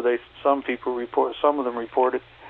A couple of one of the young fishermen that was on Ron O'Brien's boat, who since turned out to be Norm Smith, because he'd done this. And once we got the detail from both witnesses, started putting 2 and 2 together, we asked questions, and it turned out it was Norm Smith that stuck his arms down in the water to try to scoop some of the foam up, but nothing came up in his hands. And Ron O'Brien said, I examined this young fisherman's arms, and there was nothing on them. They didn't seem to be slick. There was no smell or anything to them. One of them threw a bucket overboard, but nothing came up in the bucket. It was kind of weird. They searched around out there and were eventually joined, about 30 minutes later by another 4 fishing boats that came out. And eventually, about an hour and 10 minutes later, the Coast Guard cutter that was over in Clark's Harbour in Cape Sable Island, the Coast Guard cutter 101, steamed over on its diesels. It took it because it could only travel at about 10 knots and it's 13 miles away, it took it about an hour to get there. So, Don, up to this point, no debris, no survivors, nothing, just the foam. And that's it, yeah. They're really puzzled at this point. They figure they should see something. The Coast Guard cutter arrives, and the first person they ask for is Ron O'Brien, and because Victor Rybicki designated him the on-scene commander. And that's what they do in a search. There's always one, and it's always the RCMP that designated the on-scene commander. Okay. And they direct the search until somebody, maybe possibly more knowledgeable or whatever, comes on scene. But they have to have an authority on scene, at least to take charge of the scene.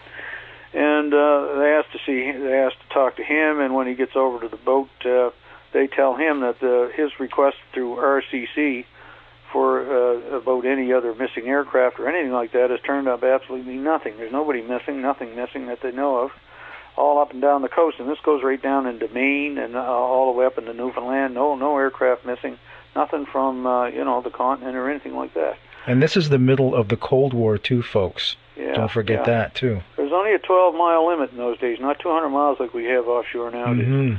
And so people are then asking themselves, well, what the heck are we looking for here?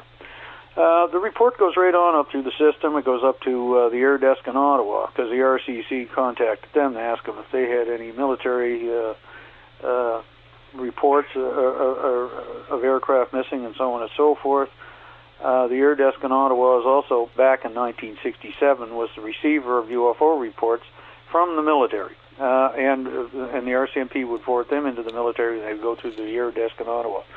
And the Air Desk in Ottawa, which was being manned at this particular evening by Squadron Leader William Baines, said no, and they started taking reports, and they started assembling because they had something missing in the harbor down in Shag Harbour that people were claiming originally was an aircraft, and they couldn't ignore that. They put certain things into motion involving the Fleet Diving Unit in Halifax. They were lining up divers and vessels and so on to go down to the site, and of course it takes time to steam down to these places from Halifax, say, which is where the Fleet Diving Unit was. And so you've got a lot of people are alerted at this time. Now this is natural and systematic. I find quite a few similarities between that and what happened with the Swiss Air Down scenario when the aircraft crashed off of, well, they say Peggy's Cove, but it was a little further south than that. But this is the same situation everybody went through. Fishing boats were some of the first boats tasked to go out and look because they're the quickest ones to get there, as well as naval vessels or any Coast Guard vessels that are in the area. And also, searches are being done. Since it was an air disaster to begin with, it was already a foregone conclusion that a plane had crashed. And the RCMP get involved, and the quasi-military unit at the RCC, naval units, and so on and so forth. And but anyway, in this case, they don't know what they're looking for. So the first documents that come out issued as telexes and so on down to Halifax to alert Maritime Command from headquarters in Ottawa are telling them that something went down into Shag Harbour, and on the margins, on the side of the report, underlined by 3 lines, in one of the reports is marked UFO.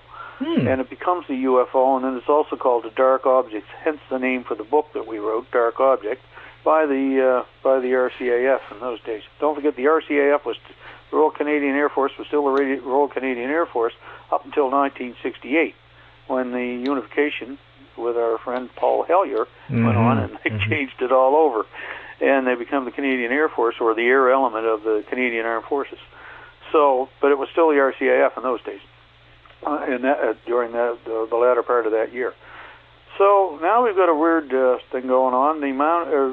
We're quickly into October the 5th now, which is Thursday. It was a Wednesday night when this thing started. We got Thursday. In the meantime, that night, starting off before even the Shag Harbour incidents, there were numerous UFO reports all over the southern end of Nova Scotia. You drew a line from Halifax across to Truro, on the other side of the province, at the end of the Bay of Fundy. Salford, from that area, there was, at least 30 to 40 UFO reports that we know. But some of them were very sketchy reports. But they eventually, we learned of some of them, through the National Archives, the UFO reports that were released through the National Archives.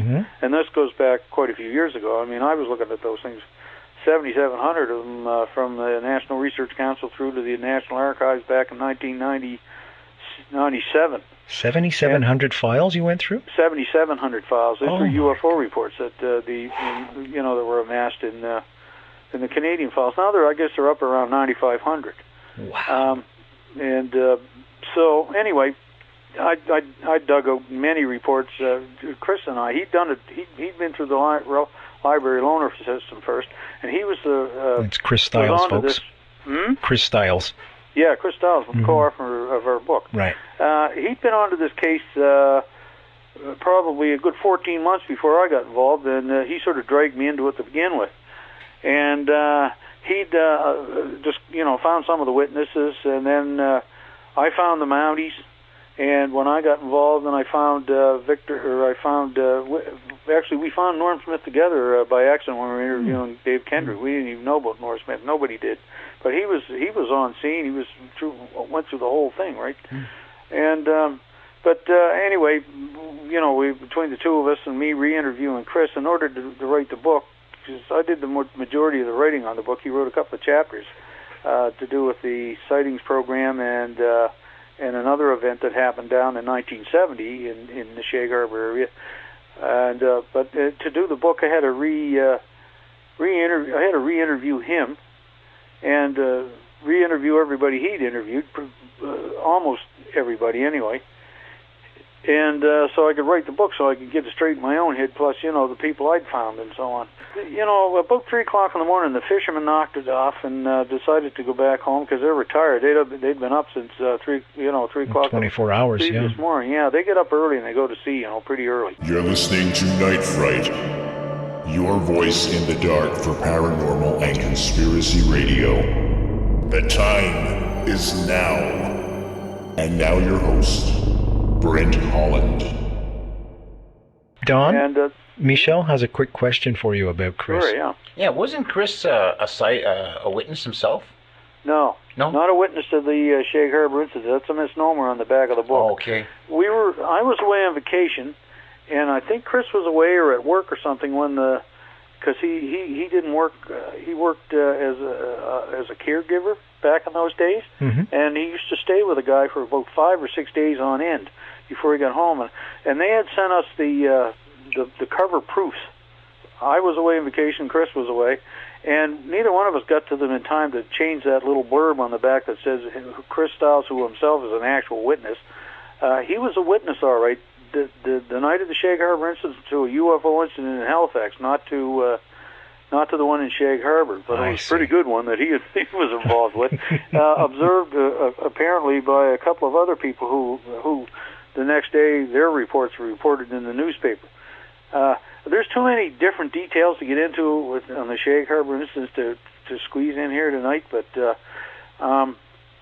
this thing eventually came to a conclusion, not conclusion, but that night as far as the search went, and then more searchers went out the next day, and then by Friday, by noontime, the divers had finally made it into Shag Harbour and were set up and ready to go, and they searched the bottom of the sound in that area almost up to, for about 6 hours looking for something. They couldn't find anything. They were ready to give up. Were told to stay on scene until further notice, which probably has something to do with the larger event that was going on, not only at Shag Harbour but further up the coast in Shelburne, and with the 2 different objects on the bottom, and the ships camped out over these things on the bottom for about 7 days and so on. Again, like I say, there's really not enough time to go into this whole story, but it's in the book. Actually, the book I thought had been gone out of print, but it's back in print again. Dell has reissued it. Great. And so it's out there, and I know you can order it from various. I haven't seen it show up yet on Amazon.com or Canadian Amazon for that matter. Maybe it is. I haven't looked in the last few weeks, but it might still be. It's still out there. They're still selling it at Dell. So because Cindy Nickerson, who is the chairman of the Shag Harbour UFO Incident Society, which I should mention is on the 14th and the 15th down in Shag Harbour this year, with the speakers being on the 15th, and you can access that from if you go right straight through to ShagHarbourUFO.com. If you spell it with a U, Shag Harbour with a U, that's for. But even if you spell it with Shag Harbour without the U, as is in the book, the American spelling, it still will put you through to the site, and it gives you all the details of who's speaking, and the timetable and so on. And who is speaking this year, Don? Well, again, I'm back. Chris Stiles is back, and Stanton Friedman, and David Savette, who is runs a diving outfit, and he has been looking at diving on a little area right off the end of the sound where there's some kind of an anomaly on the bottom that was seen on sonar scans that Chris would like to look at, and but I don't think it's happened. The weather has always been iffy and bad out there, but we'll find out anyway when he's found. Shag Harbour. So those are the 4. We had to cut it down from last year because we didn't have enough time to squeeze everything in the day. So Stanton Friedman will be talking about UFOs and science, or flying saucers and science, I should say, and I'll be speaking about Maritime UFO files. Chris will probably be speaking about the Shag Harbour incident, and David Savette about these anomalies or whatever, if there are anomalies there. And of course, the UFOs interacting on the bottom, about 80 feet of water off of Government Island there, and Government Point at Shelburne, with the 2 objects on the bottom. And there was nothing ever found at the bottom. Pardon me? There was nothing ever found by the Canadian government officially. Officially, no. Yeah. Some of the fishermen around there said they saw some of the divers bring up stuff, from the bottom. Do you give credence to those reports? Huh? Do you give credence to those reports?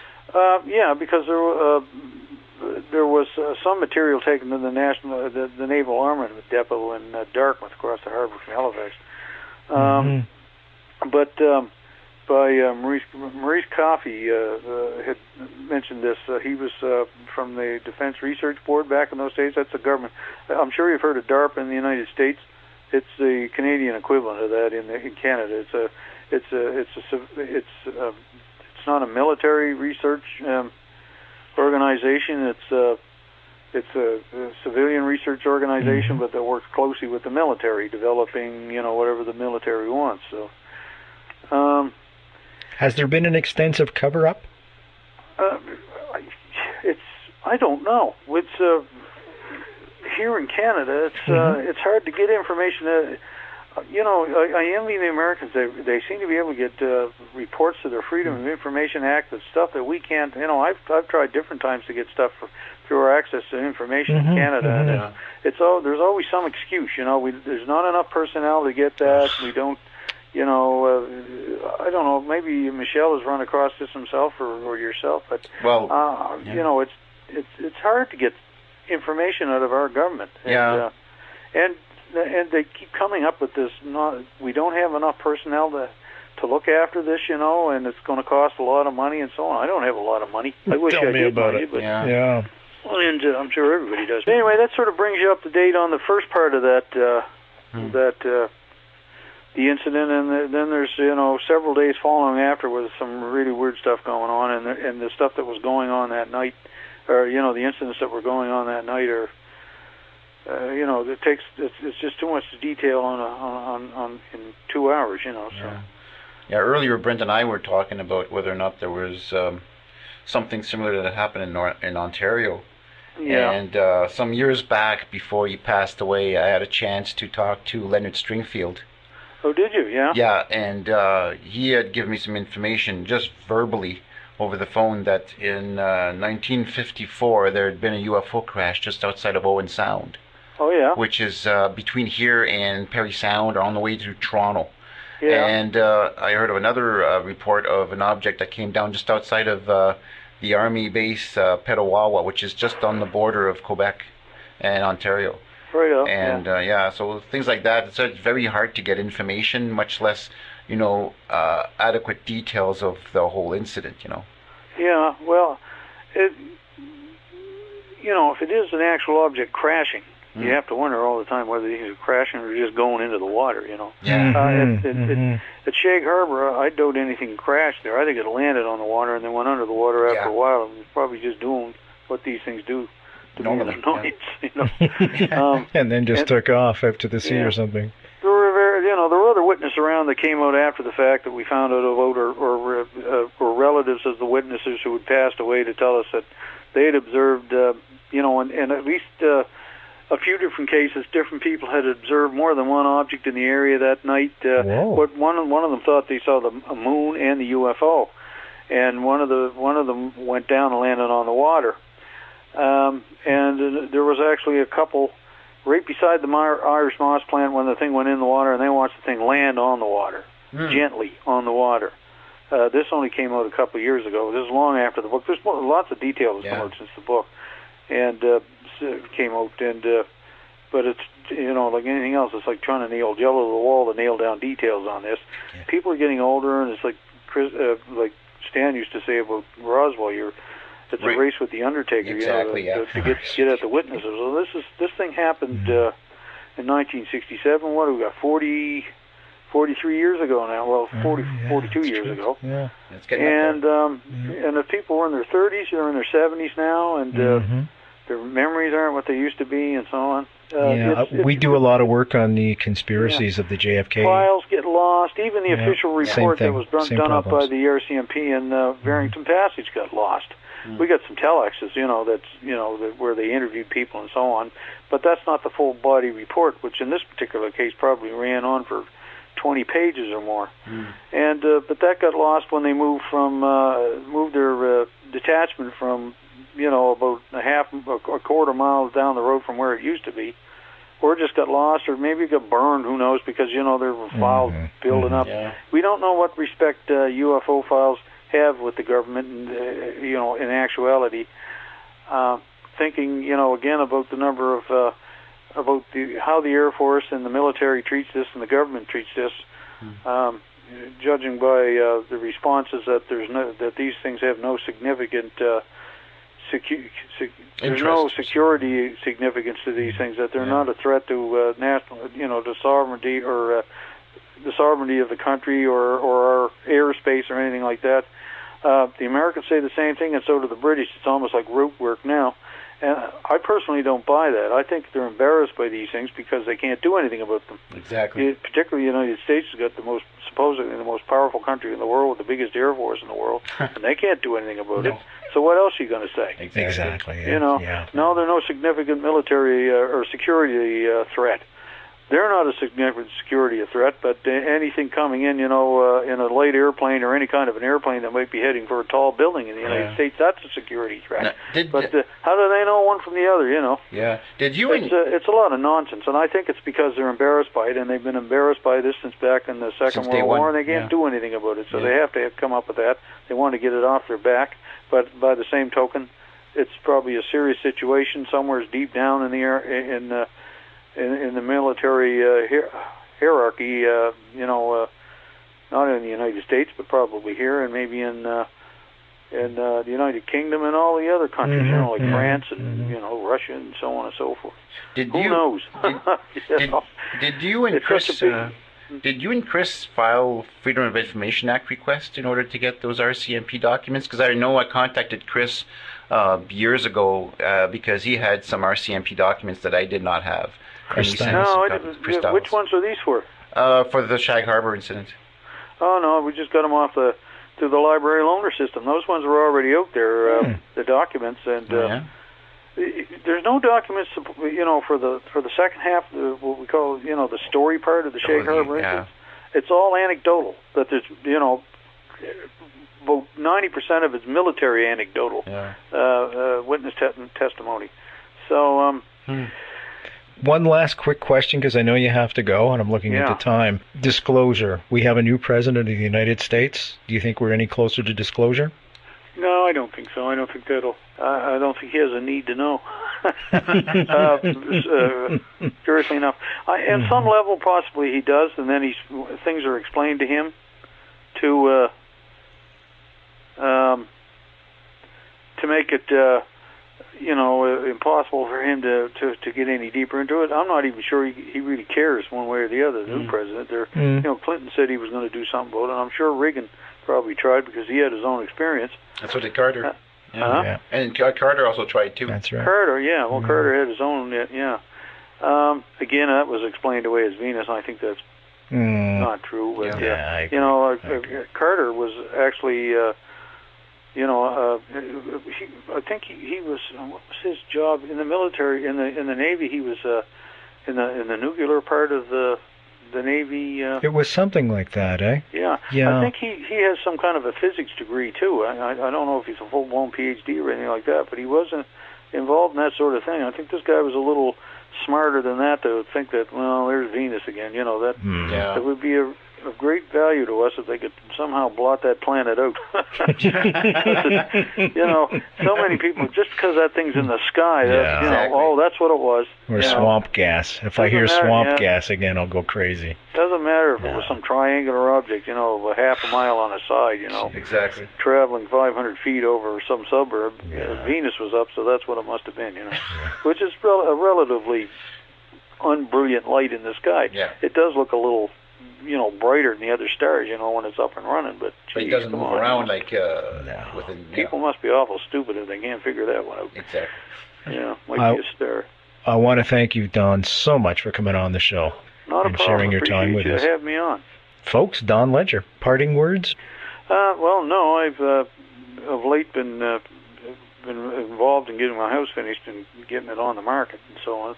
We'll be getting it on the market in a few days. Anybody who wants to get into the site, my site is just donledger.com, and that'll take it right to them, and they can get a hold of me if they've got something they want to talk about, particularly pilots and so on. Okay. But I'll talk to anybody. And I want to talk to you. I'll contact you off air just to let you know about your book on Flight 111. Oh, yeah. Okay. Maybe you can come back and at a later date and do a show specifically on what you found out there. I want to assure everybody, or remind everybody, or assure everybody that has nothing to do with UFOs.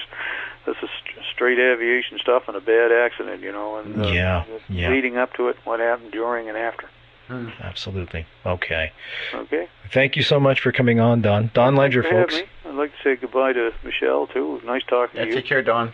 And give my regards to Chris Stiles. Pardon me? Give my regards to Chris Stiles. Will do, yeah. Thank you. Okay. I don't see him that often. We email once in the dog's age, but we sort of go our own separate ways now. But you fellas take care and good night. Take care. Have a great evening, my friend. Bye. You too. Bye-bye now. Bye now. Bye. You're listening to Night Fright, your voice in the dark for paranormal and conspiracy radio. The time is now. And now your host, Brent Holland. Well, folks, that was riveting, my friend. Yeah. Don Ledger, ladies and gentlemen, was here live on the telephone from Nova Scotia with Michel Deschamps, and we were discussing Canada's Roswell, Shag Harbour. Yeah. I was on the edge of my seat when he was telling that story. It's a riveting story every time he tells it. It's unbelievable. Yeah. And this happened right in Canada. Yeah. And yet people don't know about it. They seem not to know about it or be aware of it. Yeah. And I could tell in his voice, he didn't want to give it away. He wanted to keep it in the book, and I understand that for sure. And guess who's going to go get the book? You're looking at him right now. The book is called Dark Object, by the way, folks. And I've made the Night Fright show the focal point, as I keep coming back to say, for all the links to get the author's books, to get to the author's website, etc. And the Night Fright website is www.nightfrightshow.com, www.nightfrightshow.com, and Michelle's website's linked there also. Michelle, we've got about 10 minutes left. Let's talk some more. Now, you've piqued my interest also because you mentioned Owen Sound tonight and a crash that took place there. Yeah. Can we talk a little bit more about the anomalies that took place in Northern Ontario? Because I know you are the MUFON director, provincial section director. Yeah, provincial section director, yeah. Yeah. Can we talk some more about that? Because you've really got my interest peaked now. There's other stuff I never mentioned to you before. No kidding. Yeah. What is this about, buddy? How many shows have we done together, and you're mentioning this now? Yeah. Well, it's because it's very important because we live in the north, and a lot of times, I'd say a good 70 to 80% of the population, they're outdoorsy. Sure. They'll go out hiking in summer, snowshoeing in the winter. There you go. I've not just here, but also from Elliott Lake. I've in past years I've gotten reports of very unusual findings, especially during winter, where somebody's snowshoeing or let's say cross country skiing. Sure. We come across this place where all of a sudden there's like a gigantic cookie cutter had just come down, and the snow is gone right down to the grass. So pristine snow, and it's gone. A perfect circle. Right to the grass? And we're talking snow that's about 4 feet deep, okay? Holy And cow. the guy walks up to the edge of this and sees this circle that goes right down. It's like something sat down, like whether it's a hot kettle or whatever, but something huge, like 20 feet across or whatever. And I've heard the similar report. This took place in Hanmer. Really? In Hanmer? It took place in Hanmer, late 70s maybe. That's just a little north of Sudbury. I don't know what. 20 kilometers? 20 kilometers. 20 miles, Yeah. But I also heard similar reports near Elliott Lake. There's a lake out back behind Elliott Lake where 2 circles like that were found one winter. And again, Elliott Lake is what, about 100 kilometers from Sudbury? Elliott Lake, I think it is, yeah. Maybe approximately, give or take? Within 2 hours, I guess. Now, I know we've discussed this. There's uranium there, and one of Canada's biggest uranium mines was up there. It's been closed down. Yeah. You think, just out of speculation, you think that could have something to do with it? Or I wouldn't be surprised, because there's been cases in Sudbury here where a man, for instance, was checking the tailings ponds. Oh, sure. For Inco. Yeah, yeah. And actually came upon an object that lifted off the tailing pond and left a 50-foot diameter depression. For the folks that are unaware of what a tailing pond is, because I know I was before I came to Sudbury, can you just give it a quick overview? Just tell them what it is. Well, I think it's just a reservoir where what's left of the refining of the metals is basically kept, like, out in nature. These would be ponds, but over time they actually solidify. You can actually walk on them. That's right. Slag. But initially when they're there, it's best not to walk on, because it'll be like quicksand, but like maybe the rock variety, I guess. Well, whatever. It's red hot also. Well, it's like that lava, too. Yeah, right? exactly. Yeah. But it's several. Because I imagine there's still some minerals. If we had a more precise way of refining metals to even a deeper level, so to speak, we could probably go back and collect whatever is left in a tailings pond and even pull out more minerals of whatever's been thrown out. So maybe might be a focal point of interest for any passing UFOs that decides to say, well, let's check this out, see what's there, because not just mine sites, but also nuclear power plants have also been an attraction. As a matter of fact, I just got reports this week that there's been sightings in Blind River. And lo and behold, a few years ago when I went to the reservation there, it turns out that I had heard before of an El Dorado nuclear power plant, but did not know where it was. Well, now I know. It's in Blind River. Is that right? There's one that close? Yeah. As you come out from the reservation, the sign is right there across the street, El Dorado Nuclear Power Plant. And I've just got a call about maybe 2 days ago that there's been sightings in Blind River. Right there. So I contacted the Mid-North Monitor, which is one of the local papers in Espanola, hoping to post some kind of announcement. I intend on putting up a poster, because what's going on, folks, is that the Ontario sightings, and more specifically Sudbury sightings and Manitoulin sightings, are making their way to British Columbia website. And the host there is not very forthcoming with the information. Therefore, it is impossible for me to investigate these cases.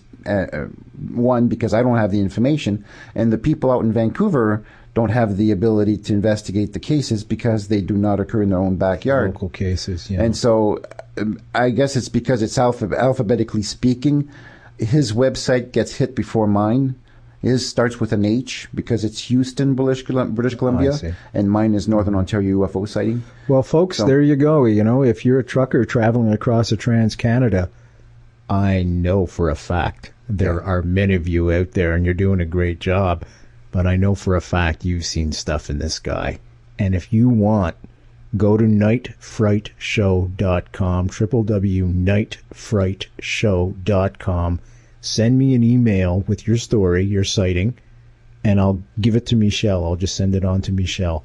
So there's a good focal point for you. And I know there are tons of you out there. Especially the travelers. Absolutely. Whether night or day, a lot of times it could be traveling salesmen, could be truckers. They've seen stuff. Yeah, I mean, just imagine, you know, a secluded spot on the Trans-Canada. Yeah. And God knows I've traveled those between Sudbury and Ottawa and Montreal when I go back to visit family. Yeah. And there's nothing. And you look up in the sky, you see stars, and all of a sudden you see a little something in the corner of your eye. Oh. And it's doing something weird. You know it's not a satellite, and you know it's not a burning star, as they say. Yeah. Because it's zigzagging. And all of a sudden you go, oh my God. What in the heck is this? So let us know if you have any stories like that. www.nightfrightshow. And keep your eyes on Mattawa. Mattawa is a hot spot. So that's right between here and Ottawa. It's a good place to look. Yeah, it's a very good place. Yeah. Well, I guess we'll wrap it up, my friend. Yeah. Thank you so much for joining us and co-hosting the show with me once more. Folks, we're doing a whole special this month in July of UFO sightings in and around Canada. And as I said before, if you've got your own sightings you want to share with people, I'll keep your anonymity. I'll change your name, whatever, and I'll put it up on the website, nightfrightshow.com. There's a link to Michelle's website there. I want to talk about Don Ledger again, because Don Ledger's got some great books out, and he's a pilot and stuff. So just let me give you the titles of them again. And again, just go to the website, www.nightfrightshow. There'll be links there. And the name of his books are, Don Ledger is in Nova Scotia, by the way, and he's a great Canadian writer. Maritime UFOs, which I actually have, and it's a terrific book. It's a catalog of UFO sightings in eastern Canada. Swiss Air Down, and that's something I'll probably get him back on to talk about, because that's a Canadian tragedy, and I think it's something that should be discussed and the details come out. And that's a detailed look at the crash of Swiss Air Flight 111 off the coast of Nova Scotia. And he's also got a great book out called Dark Object. Now, Dark Object is co-authored with Chris Stiles, and it's the detailed story of what Don was telling us tonight, Canada's Roswell, the Shag Harbour incident of October 4th, 1967. So I want to encourage you to get those books, because really they're fantastic. They really are. I mean, it's chronicled, it's researched. Don, you know, he's one of the top researchers. He's been on all kinds of documentaries I've seen him on, along with Stanton Friedman. All Canadian lineup, folks, in July. Michel Deschamps, Stanton Friedman's Canadian. Bet you didn't know that. He's been on Larry King and everything. If you've ever seen a documentary on UFOs, look for a fellow with a beard. That's Stanton Friedman. He's been in every document. He's the grandfather. He's the father of Roswell. Yeah. He's gone into it extensively and researched it. And he's a scientist. He's a nuclear physicist. Yeah. This man has credibility. There's no question. Without, as well, Michelle and Don Ledger's a pilot. I mean, these guys all have credibility. Chris Grutowski's got a book out about alien abductions. He'll be here also, another Canadian. They've got a great radio show out there in Winnipeg, where this show is actually aired. It's syndicated, this show. And their show is called Mysterious with Chris Reed. He co-hosts with Chris Reed. And they're going to be here live on the telephone during this month, the special on UFOs. And I've made the Night Fright show the focal point, as I keep coming back to say, for all the links to get the author's books, to get to the author's website, etc. And the Night Fright website is www.nightfrightshow.com, www.nightfrightshow.com. And Michelle's website's linked there also. I'm Brent Holland for Night Fright. I want to thank you all so much for listening, and keep those emails coming. And one last thing before we go. Keep an eye on the skies. We'll see you next time.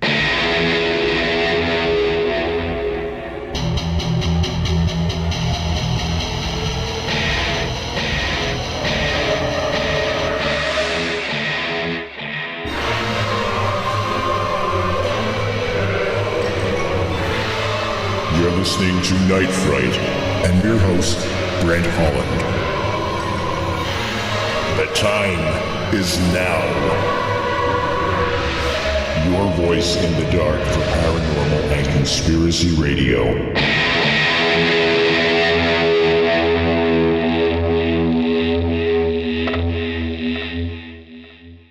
Okay, guys, the next story is about basements.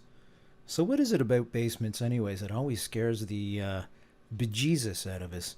Is it the fact we're down there alone and nobody can hear us and the vulnerability of it all? Or maybe it's being alone with those dark shadows? This one's from Lee via email. Hi Brent, really enjoy the show. This is a story about me growing up at my mom's in the 80s and 90s in Montreal. I was always scared of the basement. During the day it was fine, but as soon as it got dark out, I always felt that I was not alone down there. If I had to go down there for any reason, I always turned on all the lights and found it very, very cold. Not just drafty, but cold. This story happened just before my mom moved from my childhood home. I guess I would be in my mid-20s. I was in the process of getting my stuff together for the move and went to the basement to see what I could find down there to clear out. My friend Kyla, I hope that's pronounced right, Kyla, and I had found a box filled with old black and white pictures in it. in a secluded part of the basement that we virtually just used for storage all those years and never went into. Anyways, there was the box. Someone had placed it on the top shelf all the way at the back, and I guess when they moved, they couldn't see it. You'd have to be a giant, ha ha ha, and left it behind. We opened the box and wiped the dust off with my hand. We started to look at the photos. I had no idea at all who the people were. I was standing up and Kyla was sitting down. She would pull a picture out of the box and then hand it to me. All of a sudden, I got really cold, and then it felt like someone was standing directly behind me, breathing on my neck. Kyla asked me what was wrong, and I told her. We switched places to see what would happen. Kyla took the same picture in her hand and stood there. She felt the breathing on her neck also. Whoever it was did not like the fact that we were looking at those pictures. The person had to be at least 6 feet as they were breathing down my neck. We left the basement really fast. When we told her husband Seamus about this incident, oh, this is interesting, guys, listen to this. He told me that when he was looking after my mom's cat while we were on vacation, he said that every time he entered the house and passed the basement door, he felt that he was being watched by someone or something. I'm writing this to you, and the hairs on the back of my neck are standing up. Well, mine just did too, guys. And that was from Lee. Thanks, Lee.